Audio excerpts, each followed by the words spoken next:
I'm the Scrub and you're here for one reason. So we need to acquire the requisite ether in order to open the portal on the moon so we can go to the 13th and rescue Ajdaar. Well, what are we wasting time completing this dungeon for? Where is my personal ether storage wife? Where's your stola? Doesn't she still have to meet her expansion mandated requirements of sacrificing most of her ether?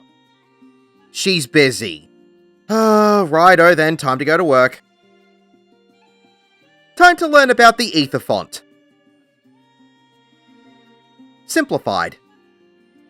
If you're using the duty support system, I'd recommend single pulling this dungeon. Head forward and pull the Frost Beast and the Orellas. Continue across the path of ice until you see the sharks jump out of the water. Group everything up here, avoid all of the AoEs as best you can, and kill everything. When everything has been defeated, the ice will move over to connect the two paths. Continue up this path and pull the pack of sea creatures. Then head to the end of the path and pull the two final Frost Beasts. Again, avoid all of the AoEs as best you can, and kill everything. When everything has been defeated, the ice path will move to connect where the path ends, and you can move forward to slide down the ice. When you reach the end of the slide, you'll run into the first boss. Upsweep is a room-wide AoE. The big smiley boy will turn to a random party member and cast Tidal Breath. This will be a 180-degree arena-wide cleave in the direction he's facing. You'll just need to get behind him to avoid the AoE. Getting hit by this will give you a Vuln stack. The boss will move into the middle of the room and cast Body Slam. This will be a room-wide AoE that will also create small mounds of ice crystals that are scattered around the arena. The next cast of Upsweep will cause the crystals to radiate and explode in medium-sized AoEs. So you'll just have to get to a point of the arena away from all of the ice crystals to avoid them. Getting hit by any of these AoEs will give you a Vuln stack. The boss will then cast another Body Slam, which will create 4 larger mounds of ice crystals. So you'll need to get to the opposite side of the arena to where these 4 mounds have spawned in, as these will explode in large AoEs. The safe zone will be a lot smaller than you think. Again, getting hit by any of these AoEs will give you a Vuln stack. As these are going off, the boss will cast Flood's Tide. This will give all players a point blank AoE. Just spread out and avoid overlapping these. As these go off, one player will get a stack marker. Group up to share the damage. This will be followed by Tidal Breath, so get behind it to dodge the attack. The next cast of Body Slam will create both small and large ice crystal mounds around the arena.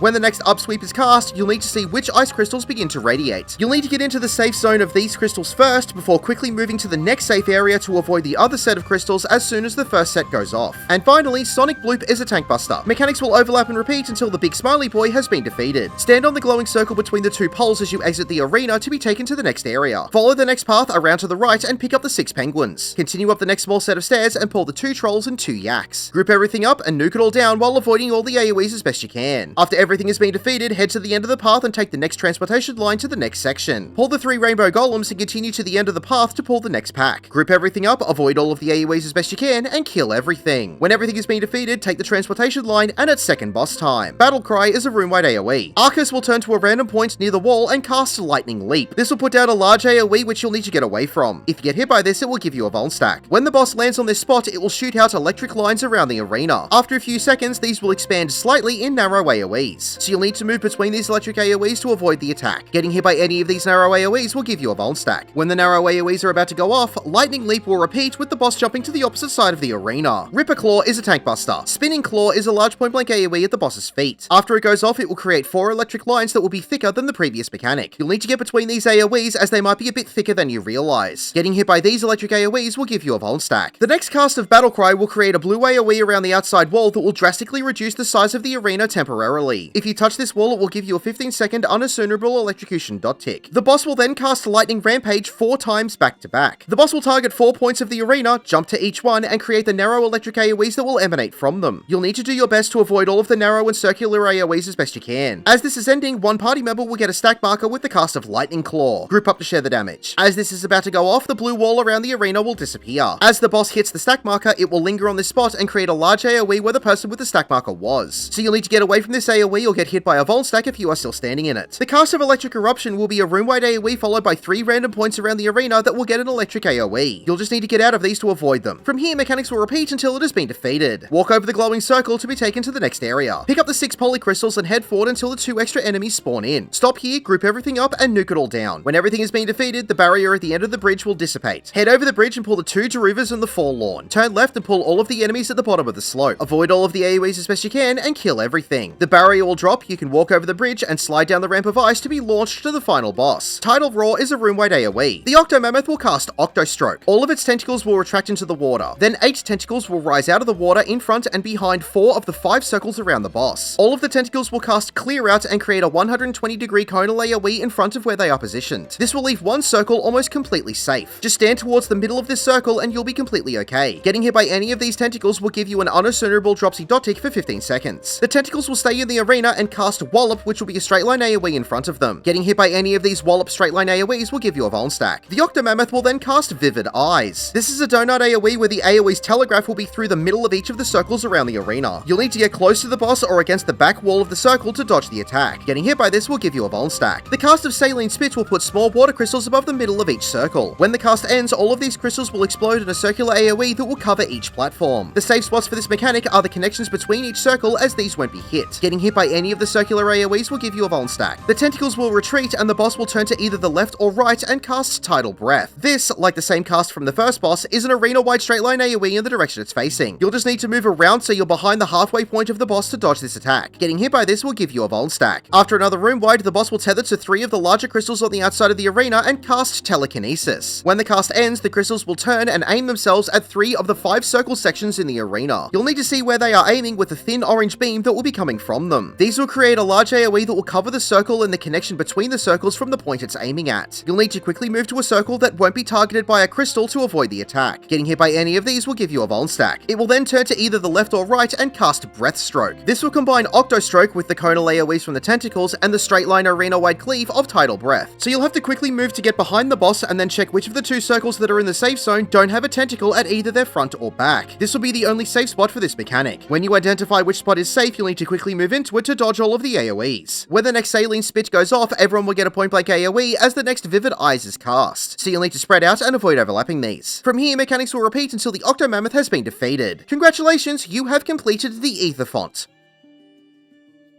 My name is the Scrub. Thank you for watching.